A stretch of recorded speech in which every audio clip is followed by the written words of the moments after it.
Percy last October at the Stepping Out, and he was telling me about the Young Men Success Series. I did a little looking into it, and I got to tell you, I think you got a real good thing going here. And I really salute Percy Hales and Victor and others for working so hard to help our young people. You know, one of the things that I found interesting as I looked into the YMSS is the four sort of pillars that you have: to invest in yourself, to invest in others, to invest your time wisely, and to invest your money. And by that, I imagine it means being financially literate. So what I'd like to do, with your permission, is to have spend a few minutes chatting about a few things and then kind of make it interactive so we go back and forth. I'd like that very much. You feel free to ask me whatever questions you like, and if I have an answer, I'll give it. If I don't, I'll look it up and get back to you. I say to the young men who are here today, by virtue of the fact that you're a part of this organization, I believe it gives you a real good opportunity to be well placed at this stage in your lives. You have potential. Otherwise, you wouldn't be sitting in this room on a Saturday morning when I'm sure you could find other things to do. So I think you have great potential, and I suppose what the question becomes: how do you take best advantage of the potential, the possibilities, and the opportunities that you may have? So I'm going to offer you a perspective, and I was a little intimidated coming here today. I'll tell you why. As I left this morning, and I said to my wife Jackie, geez, I'm going to talk to some young people. She said, and you're an old man. And I said, I understand that.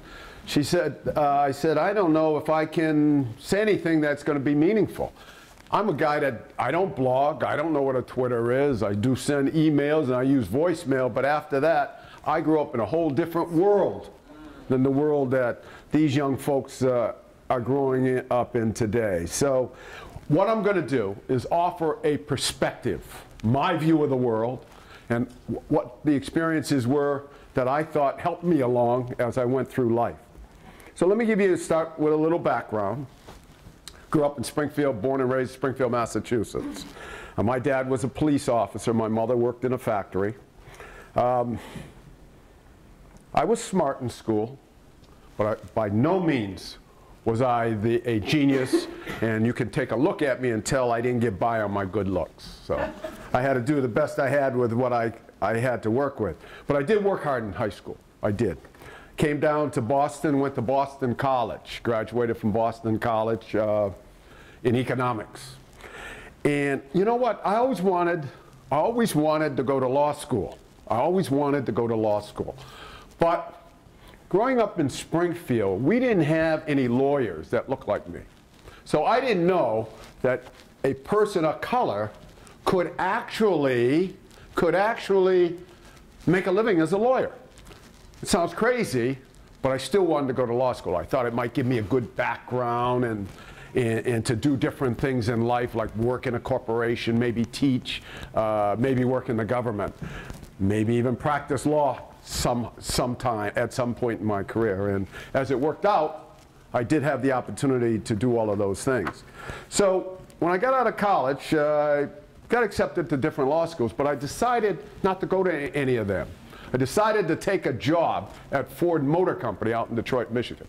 And when I lived coming from this state, I thought Michigan was like right next to California. I mean, it was way out west to me. Never been further west than New York State. And I decided to go to law school at night. Because as I said, what difference does it make? I'm not going to be a lawyer anyway. After graduating from law school, I decided to come back to Massachusetts. My goal was to go to Springfield, become a lawyer. Halfway through law school, I met some lawyers in Detroit, and they were doing reasonably well. And I said, geez, if these guys can do it, I can do it. You know, it kind of points out to me the importance of role models, the importance of mentors. So I came to Boston, took the bar exam, and when I was fortunate enough to pass that exam, the first job I was able to find as a lawyer was with the city of Boston Law Department as Assistant Corporation Counsel. From there, got involved with the state as an Assistant Attorney General, did some teaching at Boston College Law School on a part-time basis, and along the way became the United States Attorney for Massachusetts, received the third top position at the Department of Justice in Washington as the Associate Attorney General. Had my own law firm with some other great guys, great men and women. We did pretty well. We did pretty well. So I've had all of these chances in life, you know, and as I kind of reel these things off, but believe me, I'm not bragging about them. What I'd like to say is each one of these steps, each one of these opportunities I had, always had with them setbacks, disappointment, turn downs, lumps. You're not the one, not you. You don't have the experience. No. What part of no don't you understand? You're back here again. That's the kind of thing that my career has been filled with. In law school, I had a black teacher. And at the end of the school year, before the final exam, this black teacher pulled me aside, before the final exam now, and said, Wayne Budd, I'm going to flunk you out of law school. What's that about? He said, I've been watching you all year. This is a black man. I've been watching you all year, and you just don't have what it takes to be a lawyer. So you're taking up time and space, and somebody else could be in here making a success of themselves. At Ford Motor Company, while I was there, oh, by the way, I did squeeze by and went on to finish. While I was at Ford Motor Company, I was told, you know, you're doing a fine job with us. We like you. And I said, well, when will I get a chance to be promoted to be a manager? Ah, that's different. We'll have to find a special place for you because you're black. So we'll have to work on that. So I said, well, geez, aren't I at a disadvantage with my peers, all of whom were white? How can I compete? Well, you know, that's the way of the world. You know, get used to it. That's the way you're going to find things. When I came back here and went to work for the City of Boston Law Department, it was a good opportunity, but it involved a 50% pay cut just at the time when our second child was about to be born. It was a very difficult thing to do because I wasn't making that much money to begin with, and to get cut in half was a little bit difficult. I mentioned that at some point that I was involved in a small private law firm, predominantly minority, and something I'm very, very proud of in the course of my career. But you know what? We had what we call a payless paydays. You know what a payless payday is? That's the day when you're supposed to get paid and there's no money. There's no money. Your staff has to be paid, of course. But for you, if you're a partner or a founder of the firm, there's no money. Those aren't happy days. Not when you have a family and you're trying to support your family and the like. Yes, I was the United States Attorney for the District of Massachusetts, which is the head federal prosecutor for this state. But it wasn't a matter of just going down one day and saying, here I am, swear me in, I'm ready for this job. I applied for it once, turned down, twice, turned down, and the third time I was kind of nudged in that direction and was fortunate enough to get it, but 3 times. 3 times. Yes, I was the Associate Attorney General of the United States, but the first time that my name came up for that job, the White House turned me down. That wasn't conservative enough, they said. So while I've had some lumps in life, I really don't have any regrets. I really don't.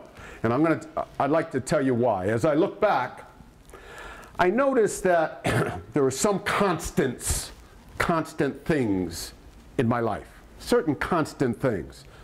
And that is what is really necessary in order to maximize your ability and talent. What do you need to do? What do you have to do? And with that in mind, how do you invest in yourself, which is one of the pillars that Percy has told me about. How do you invest in yourself? And I have to tell you, it's a matter of committing to excellence. Committing to excellence. Not that, geez, I can get a C in this class. If I show up and don't make too much noise, I can get a C. If I do my homework every now and then, I'll get by. No, it's not about that. Because we can't do that and expect to be or come out on top.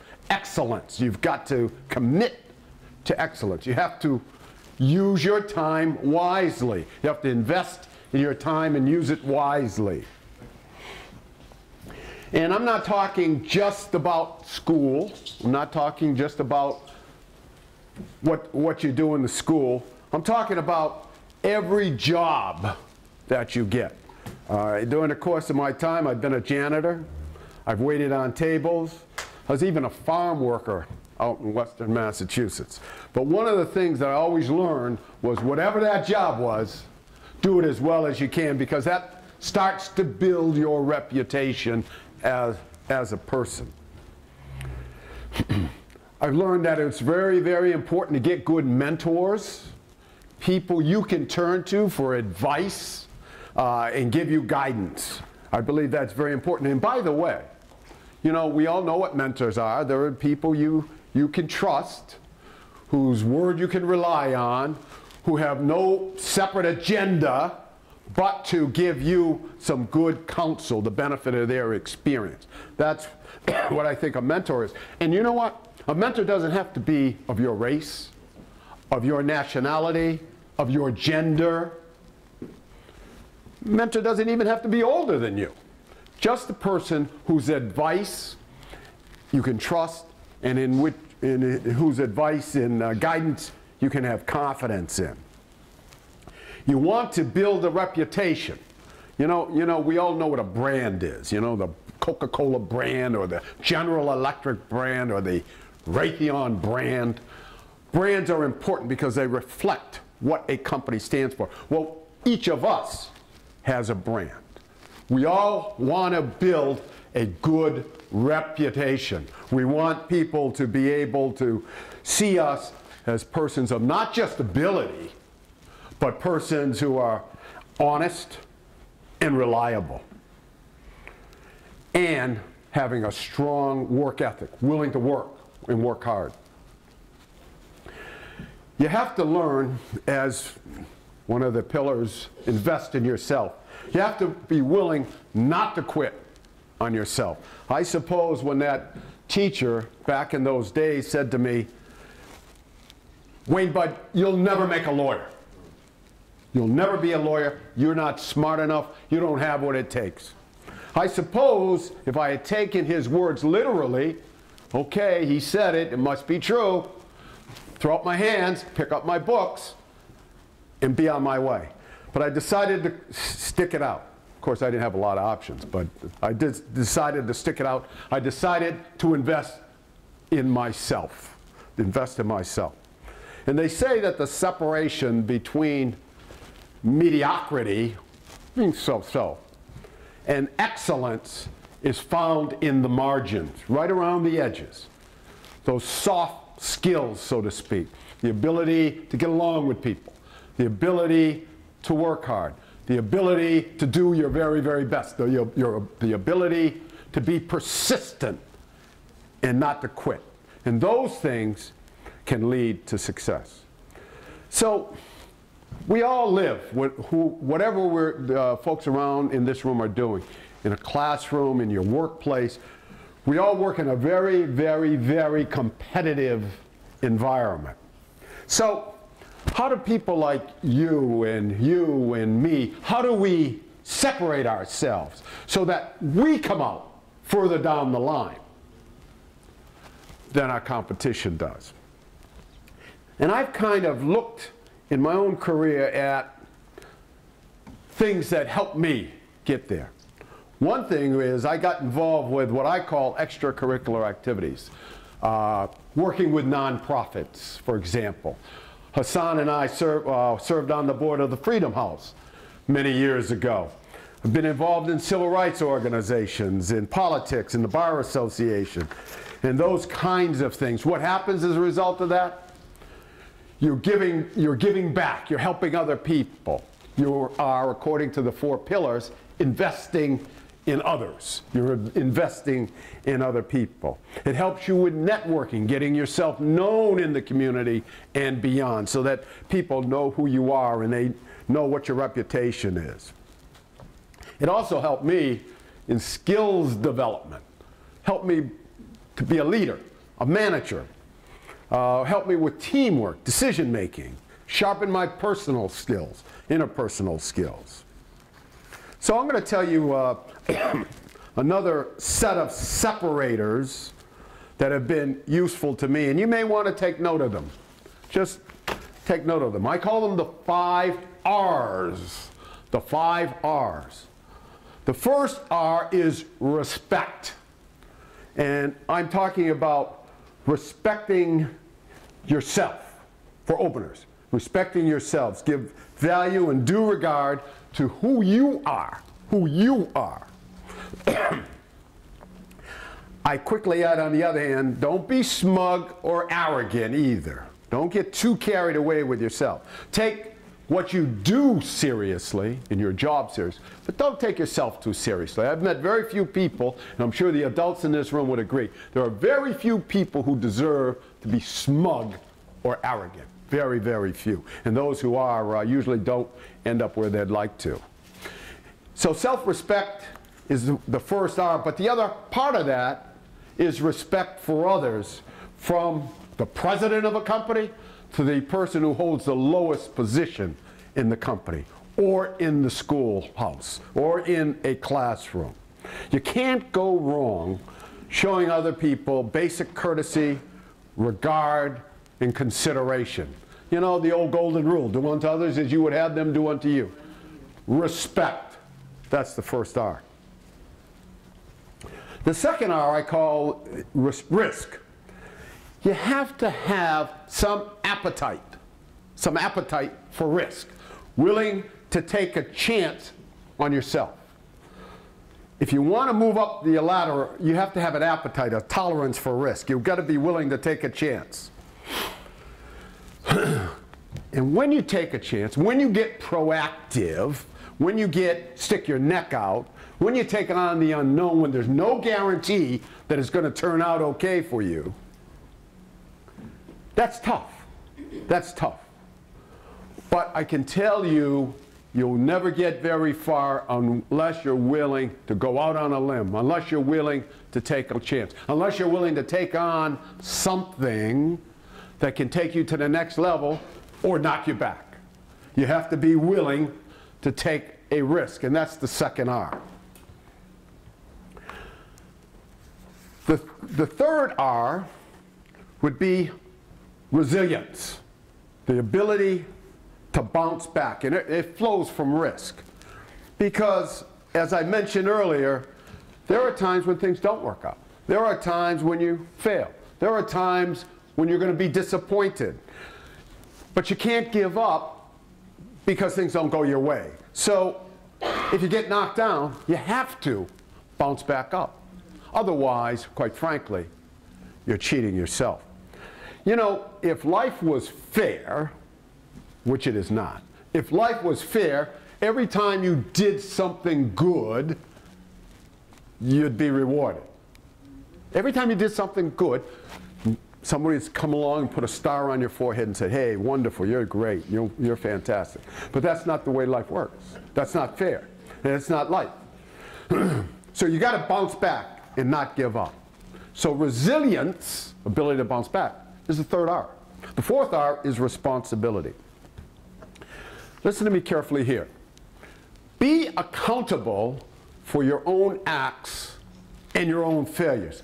Don't really blame somebody else if you don't get what you want to get. Don't say, well, geez, it's because I'm black, because I'm from a poor community, because I'm from this, because I'm from that. That's why I didn't get it.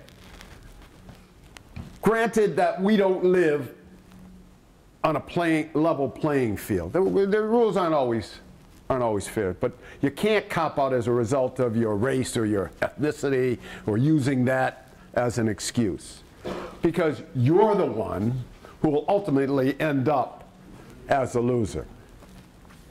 And taking responsibility really isn't that easy. It's not easy to say, geez, maybe I could have been better. Geez, maybe I could have done something better myself. But in the long run, if you can live up to your mistakes or shortcomings, I've learned that you're better off. It'll help to make your goals more attainable, and it'll make you a better person. Again, invest in yourself. So that's the fourth R, responsibility. And the fifth R is reach back, return, give back. Help others as you've been helped. Help others like the folks here at YMSS are helping you.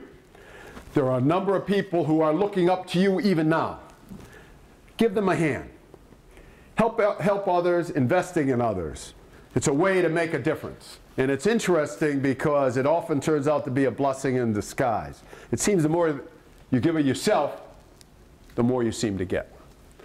So those are the 5 R's. And people have said, hey, Wayne, bud, you know, you're nothing great. You must have been very, very lucky. Yeah, I've been lucky, but not lucky as in winning the lottery. I think I've been lucky to the end that luck is defined as the intersection between opportunity and preparation. So if an opportunity comes your way and you're prepared, yeah, that's being lucky in the manner of speaking. And you know what? The harder I work, the luckier I seem to be. So at bottom, folks sometimes say to me, geez, you're a very successful guy. And I have a definition for success, and in accordance to that definition, I think I have been successful. And here's my definition. I have my health,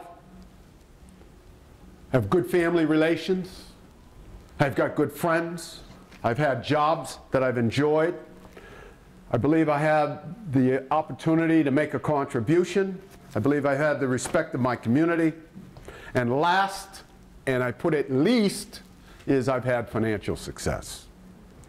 What's that last one? Financial success. Last and least. But let me end where I began. I say to the young men here, you have great potential, but with that, you have a duty, you have a responsibility, you have an obligation to take full advantage of it. And you know, with the opportunities that are available for you, I really envy you in a very healthy way. I envy you. So let me stop here. And I'd very much like to take your questions of the audience, your observations.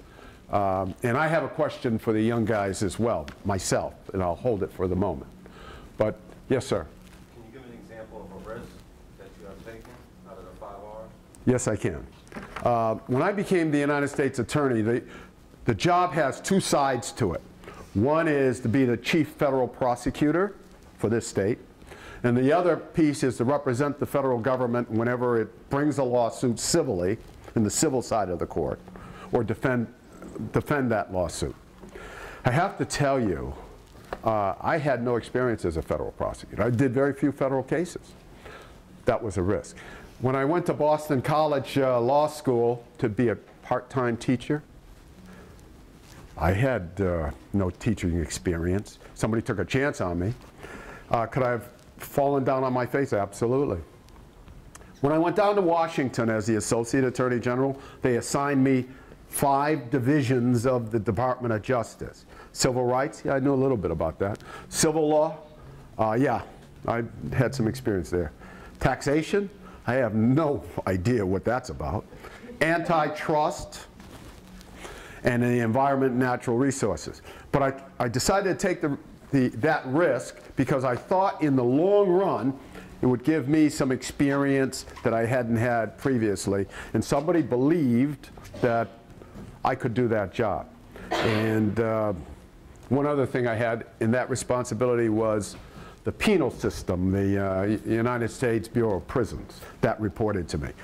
I'm not an expert in that area. But some of the things that you acquire along the way, basic management skills, leadership, helping people get to work to consensus, those skills came to bear. I worked at John Hancock. I was the general counsel at John Hancock. As you know, that's insurance and financial services. I'm an expert in neither. An expert in neither. But worked at the telephone company. Somehow I became the president for New England. Heck, I don't barely know how a telephone works. And if given my druthers, I'd still use one of them things, rotary dials. They just don't have them anymore. But I decided to run that risk. I decided that for the betterment of myself and my family, I could do these things, get the right people around, work with them. And, but as I say, there were other things that didn't quite go that well. So it's part of how you live and what you're willing to undertake. Yes? You say you got a lot of rejection through a lot of different positions that you applied for. Yes. How did you manage to stay motivated through all of that rejection and stay focused on trying to obtain what you wanted? Because I didn't think, it's Jaleel? Jaleel. Jaleel. I didn't think, Jaleel, that I had any other options. I didn't have a multimillionaire backing my play. So if I was going to make it, I didn't have, quite frankly, some of the, what they'd call the educational pedigree. I did not go to Harvard. I didn't go to Yale or Princeton. So I knew that I had to take what I had and keep pushing. So if it didn't work when I went in that direction, I'd have to go over in this direction. And I tried to get to know people who would see me in a light that's a little bit different. So here's a guy we think we can trust, we can depend on. He seems to work hard. He has some initiative. Let's take a chance on him with some of these areas where ordinarily you wouldn't think of somebody with my background. Let's bring him into the telephone company and give him a shot. Let's have him over here at Hancock. Let's put him over there at the U.S. Attorney's Office. But I think, and when I talk about these things, it's not in a condensed thing of a couple of months. This is over many years. Many years of taking a shot, bouncing down, being knocked down, bouncing back, heading in another direction, trying something new. I always liked to try different things. I always liked things that were a challenge, even if I may not have had any business trying to do them. But that's motivated me. And the one thing I can say that I really feel pretty good about, the one thing I can say, I can look backwards now because my career is that I'm at the, the dusk, it's over, best days are behind me, of course. But I have no regrets. I can look back and say, geez, I wish I had, I can't say, I wish I had run for office. I wish I had done this. No, I'm perfectly content. I think I went a lot further than I would have ever dreamed. But it's worked out reasonably well. And I can look back and say I have no regrets. So the important thing to me now, the important thing for me right now, as I look at what I'm about, is trying to help other people accomplish the same things, but go beyond wherever I've been. Because if the folks coming along, people like you, coming along, aren't able to take it beyond where I have gotten and people in my generation have gotten it, then really, in an interesting way, we failed. Yeah. We haven't gotten that chain going, that legacy going that'll keep pushing us all up. So there are a lot of people right in this city of Boston, people of color and people who are not people of color, who helped me, let me climb up on their shoulders. So I think right now, it's not just a nice thing to do, it's my obligation to do that for other people. And there are a lot of people like me who feel the same way. Yes? To go on the point that you just finished making, I know a lot of times with people in my generation, the idea of giving back is important, but not always at the forefront. And a lot of times, from what I hear, you have a lot of people from older generations who are probably into their 40s, their 50s, their 60s, and now it's time for them to give back. And a lot of times people don't stress on that giving back can be something that you do once you've made it, quote unquote. It's something that you're supposed to do at a constant pace. Would you agree with that? Like, how old were you when you realized that giving back to others was something that you could do, and it's not like, oh, I'm 20, I'm out here trying to take the bar, and I don't have enough time. And so, and as a second part to that, you also said, you mentioned people that you went back and helped people. Was your helping people going off and doing something completely different, like you were saying, like extracurricular activities, or was that also still within your field of law? Okay, good question. When did I figure out that I had that obligation to help others? I think I learned that at home. I noticed my dad, who was a police officer, but he was also involved in a lot of stuff in our local community in Springfield. And so I came by it naturally. And then as I was coming along, even as a young lawyer, there were people here, Hassan and I were talking about David Nelson a few minutes ago, who was a real, to the younger people, you may not have heard of him, but he was a real giant in this community. He was my mentor. He became a federal judge. Unfortunately, he died at a very young age. But he opened more doors for me. So, I mean, it just became a part of the fabric. If he's doing that for me, why shouldn't I be doing that for somebody else?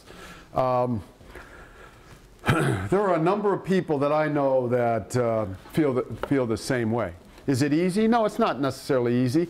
Are there other ways that you can occupy your time? I'm certain there are. Are there better ways to occupy your time? I'm not so sure about that. I think it's a very, very important thing to do. But does that address your? Yes. Yeah. Thank you. Thank you for your question. Yes.